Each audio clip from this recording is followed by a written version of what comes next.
Alright, welcome back everyone. This is Shadow Drake, and I'm sure you can tell that there's been a huge change between this video and the last video. And the thing with that is, I can't really go over a lot of the extra things you could do for temperature and pressure control until you're at least stabilized. So if you've been following and you haven't done the power section, you haven't gotten your station battery or, tracking solar panels or whatever, and you've just been gung-ho about getting the shelter step set up and you got your shelter, take a take a break from working on your shelter and actually get your steel made, get your station battery, all that stuff before coming into this point, because at that point, shelter is not your concern. Your main concern will be having base power, because as you saw at the end of the last video, I was really struggling for power and would have had to use my portable generator a lot. So and the sun is coming up, which is actually pretty good for video making. So, but first, let's go over the nitty-gritty details of what the topic of this video will be about. All right, so managing your shelter, you got to manage the air quality and you got to manage the temperature. Now, currently my base is about 2 Celsius because I had just dumped a fresh load of oxide in here and at 30 kilopascals. That is fine. That is okay for starting out. But now, as far as managing the air quality, well, you need to get CO2 for your plants. You naturally breathe some, so you're technically supplying that, but eventually you won't really support more than a plant or two with your breathing alone. So you need to get CO2. And to get CO2, you need to actually get your furnace kind of going, because as you cook ores in your furnace, you'll have a lot of CO2 in there. It'll be hot, but you'll have it available to you. Um, Alternately, atmospheric worlds may have CO2. Actually, the only one that doesn't is Europa, because that's 100% oxygen, just very cold oxygen. But Mars, Vulcan, and Venus has CO2 in the atmosphere that you can take in and you can slowly add into your environment. But the thing is, now the next part is managing their air quality inside. And it's going to be a really in-depth system, but and I'm going to leave that more to you to kind of start working towards figuring it out. So I'm just going to give you kind of a hint, and that if you somehow add pollutants or volatiles to your base, you actually need to get that bad stuff out. And the best way to do that with the power solution, the more atmospheric that isn't a portable device, you will have to start printing your atmospheric kits. So atmospheric kits require the pipe bender. It costs some iron, some gold, some copper, and as you can tell, they make your air conditioner. So there's temperature control as well, and filtration. Now, the H2 combustors for making your own water from fuel, I will mention that, and then the electrolyzer and nitrolyzer you can kind of just ignore for the time being. Electrolyzer turns water into fuel, nitrolyzer turns nitrogen and oxygen into nitrous oxide. So ignore those two for the moment. Three for the moment. You won't need that. So your filtration kit will do what your portable scrubber can do, except that it's a device you place in the world and then you have to pipe up. It has a lot of logic, but it has an input, an output, and a waste. So that's kind of a misnomer, but basically, gas comes in, you slot it with up to 2 filters, for example, pollutant filter or volatile filter, and all your gas will go through it. Volatiles and, depending on what filters you have, those gases come out the front and everything else comes out the side. So you can use a filtration kit to be a way to clean out your air, and it's going to be a more permanent solution, but it can also be used in other places to get specific air out. And as far as it works, the higher the input pressure and the lower the output pressures, the faster it works. And this is kind of why I recommend you need to have a stable power source, because now you're getting to the point where you're starting to have constant power draw. In this case, this thing can use about 100, 120 watts, if I remember correctly. But just having it on constantly means you're constantly draining that power. So yeah, this is why I recommended getting your power set up. On the other side of the coin, the air conditioner is a really strong heating and cooling system. And just like the filtration, you have an input, an output, and a waste. Now that one is a little bit of a misnomer. Your air goes in the input, energy, thermal energy is either put into it or removed depending on the AC setting, and it comes out, the output. The thing that has to have the thermal energy pushed into or removed is the waste pipe connection. So you have to have the waste pipe connection.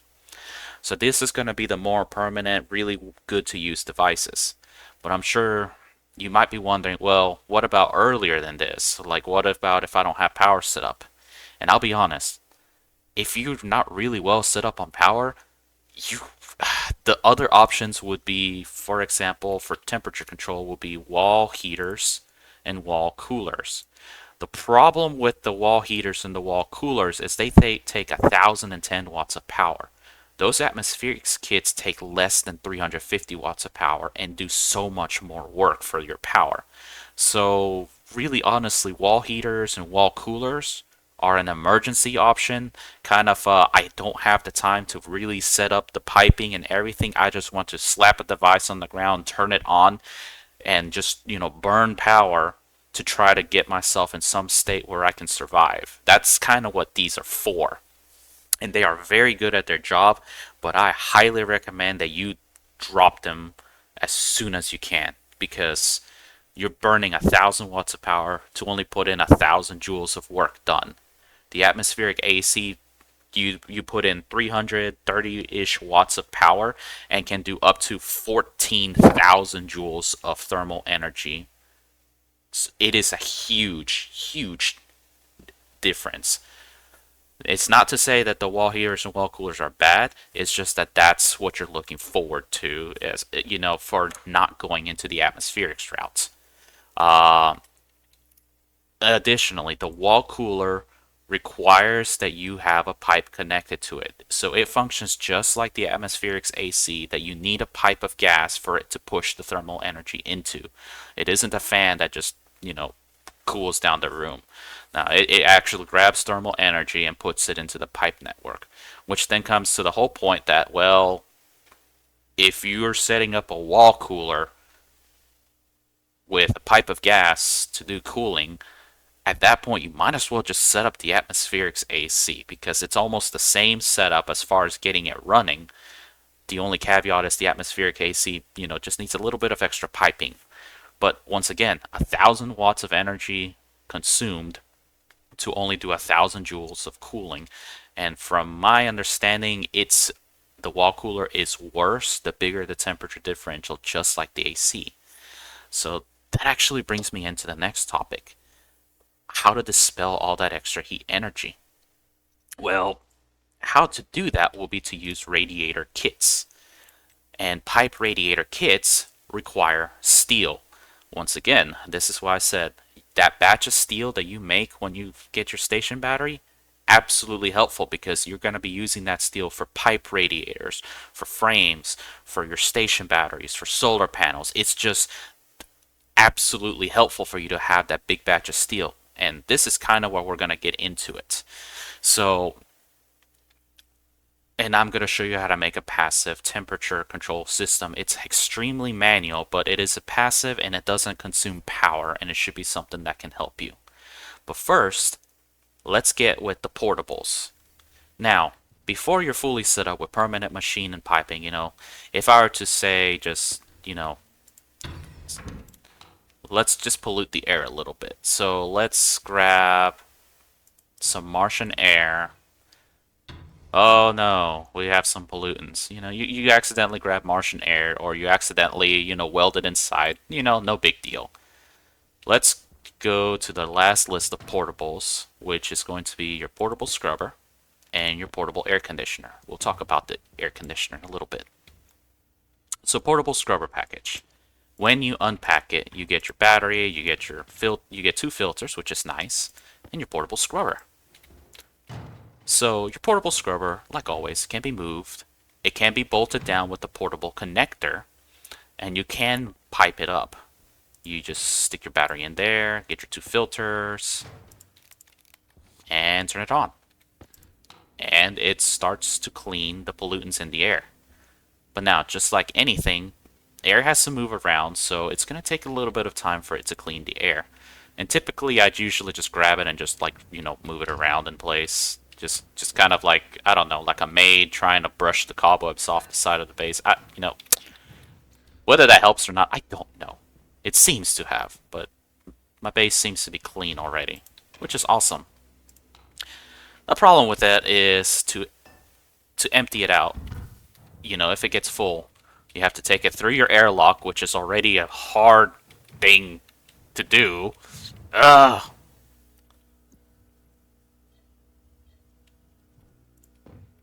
Yeah. Take it through your airlock. This is why the composite doors are helpful and a curse at the same time. So the one thing to do is stand a little bit far away, enough that you can actually click and hold, and it just magically teleports to you through stuff. Like that. So now we pull the lever, turn it on, and it'll empty it out. Now, additionally, this portable scrubber, because it's really good, what you can do if you really need some carbon dioxide, grab one of your own filters for CO2, turn it on outside on the atmospheric world that has CO2, and you can tell it's grabbing some CO2, which is actually kind of neat. And then, of course, you do the same thing.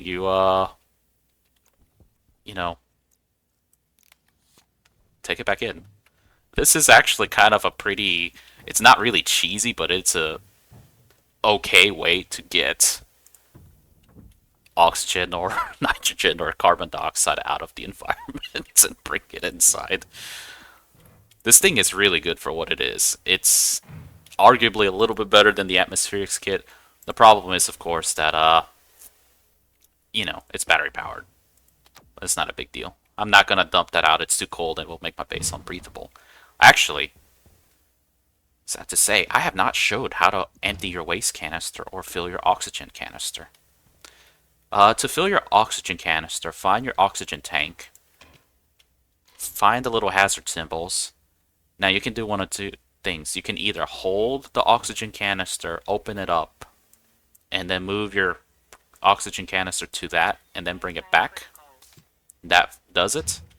Alternately, you can just drag it into the hazard symbol like that, and then bring it out. Either way you do it, it fills you with more oxygen. You have plenty of oxygen. That is sadly really late. But that's how you fill your oxygen canister. And that's why you want to save that as long as possible. To empty your waste tank, just open your waste tank and just open. That's it. You're good. Now, if you open your waste canister outside, what you can do to fully clean it out, so like for example, so you see I got a little bit of pollutants in here. If I don't want that in my base, what you have to do, have your waste canister open like this, cycle your airlock and open it. Because what that does is the air inside the waste canister gets into the airlock and it gets pushed out. And you see, I no longer have the pollutants in there. And ideally, you want to be holding on to it, so you might want to have an extra spare waste canister. Oh, let's get these filters back. That's why I can't dump anything in there. Alright, so that's that. Now let's talk about the portable air conditioner. Actually, let's stick you way over here. When you unpack the portable air conditioner, just like the scrubber, you have your portable air conditioner. You can set your battery, you can set it to heat or cool. That's weird. And now, this thing. This is the newbie killer.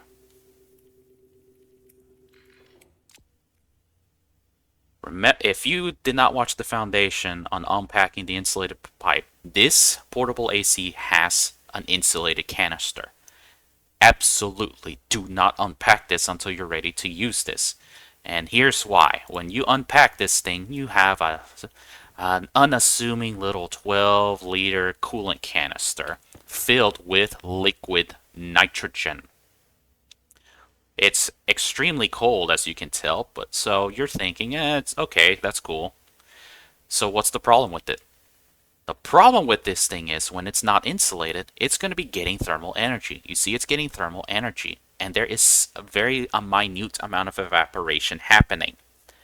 That means eventually this thing will get warm enough that all that liquid nitrogen will evaporate, and this thing will explode. Absolutely explode. I've seen this time and time again where people wonder what happened to their base, why there was suddenly an explosion. This thing is the culprit. If you unpack this thing when you are not ready to use it, there's two things I want you to do. Number one, open it so all that liquid nitrogen gets out. Or number two, throw it far, far away. Trust me, it will save your base. Now, the intended purpose is you insert it into your portable AC and then you use that to cool your base.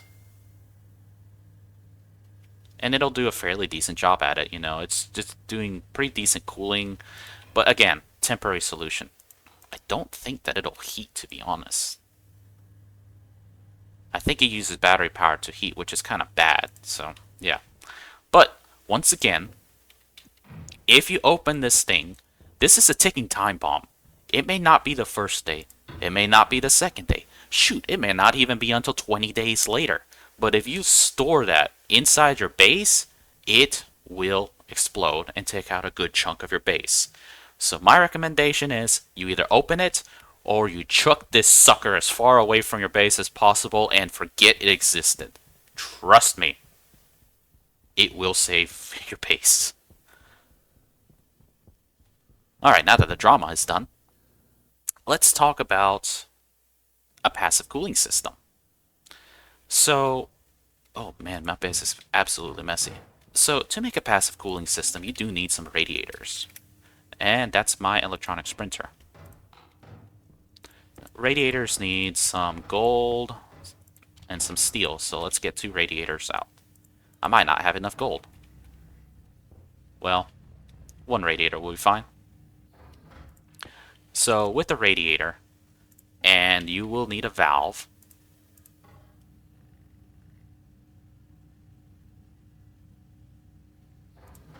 And probably a passive vent, just to get it inside.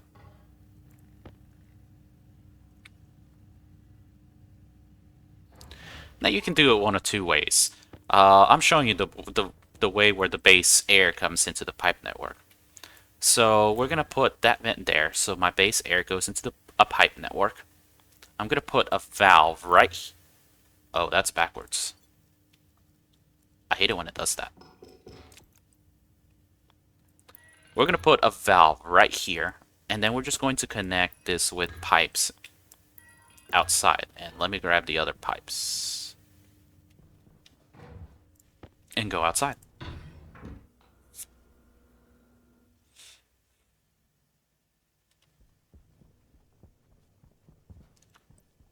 And then from the pipes out here, you just put a radiator on there. And now there is no air because I forgot to open it. So let's go inside and open it. And this is basically a very passive solution you can do in the moon, Mars, or just about any atmospheric world that isn't hot. So when this is on, like open like this, air inside the base goes to that radiator, and any excess heat will try to, you know, equalize temps to what's outside on Mars. In this case, it's going to be heating up the pipe network because it's 7 degrees Celsius outside, and Mars is warmer than the base. So this is kind of like a passive way to get heat out or into your base. Now, how effective this is depends on the pipe network. So honestly, you want a very high capacity in your pipe network so that more of your base air comes into the pipe to exchange heat and then goes and exchanges with the base. This is also how you can set up the atmospherics for the waste pipe. And I don't have enough gold. I think I might need to mine a little bit. Thankfully, there's a small deposit right here. You can see that I've lasted for quite a long time without going and mining or anything, but when you're at this point, you probably need a little bit more. So let's get an atmospherics kit out, just so that I can show you how it works one last time. Now, that's the passive system. Whether you're doing a full-on filtration system or a full-on air conditioner setup, this pipe to radiators outside, that's good enough for the air conditioner radiator system. You do need to make sure that this pipe has over 100 kilopascals of pressure. So ideally, just fill it up, whether it's inside, whether it's Martian air or base air. So, but for a filtration, the one thing I don't like about it is the power connections are in the back, which makes setting it up really, really weird. But typically, just, start the build. Now you need some pipes. Now you need some cables. And you see, now I can, for example, take these two, slot them here. And as far as piping goes, we want a passive vent out there, poking outside. Now we just need 3 passive vents. That's my electronics printer. 3 passive vents. And while that's printing out, let's just get the cables out there.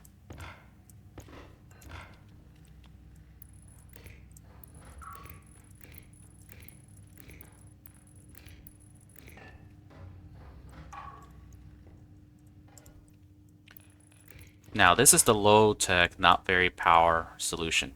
You want passive vent on the input, passive vent on the waste, and then when you got to go outside and do a passive vent outside.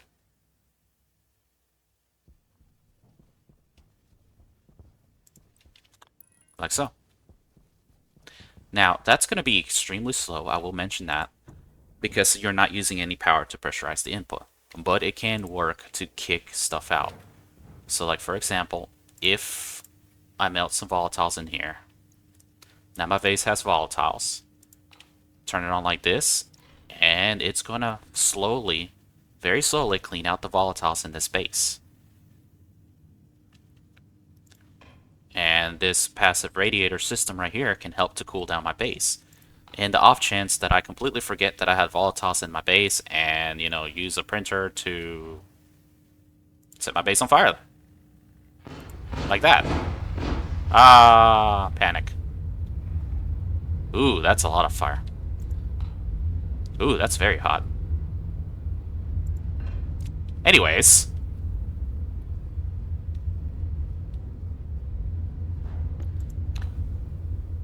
Yeah. See, now my base is inhospitable to life. However, I at least have something that will slowly cool down my base. But yeah. Now, if you do something like this, I'll be honest, probably the best thing to do is to start over. Just get all this hot air out. Actually, I can pull the lever.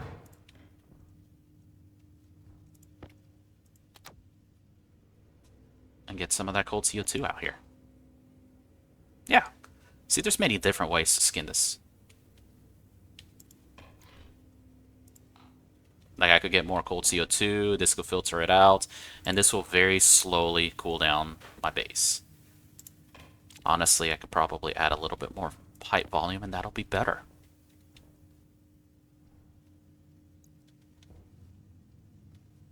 But yeah. I hope that this kind of helps for you to set up the base, and as you see, this is going to be power intensive for that to keep working. But volatiles are almost out. Pollutants are almost out. It's not safe to breathe. If I open my helmet, it's going to be bad. But yeah, thank you for your time, and I hope that this helps. Definitely don't set your base on fire like I did. I've done it plenty of times. So yeah, my panic is not very panicky inducing, and as you can tell, pipe radiator is working. It's slow, but it'll work. All right. So when we get back, when you're at this point, you can have a very primitive control system. You When we get back, oh wow, I'm actually gaining power. When we get back, we're going to talk about piping up your furnace so that you can use it more easily for smelting and completely get away from the arc furnace. So hope to see you then. Thank you and have a good day. Bye bye.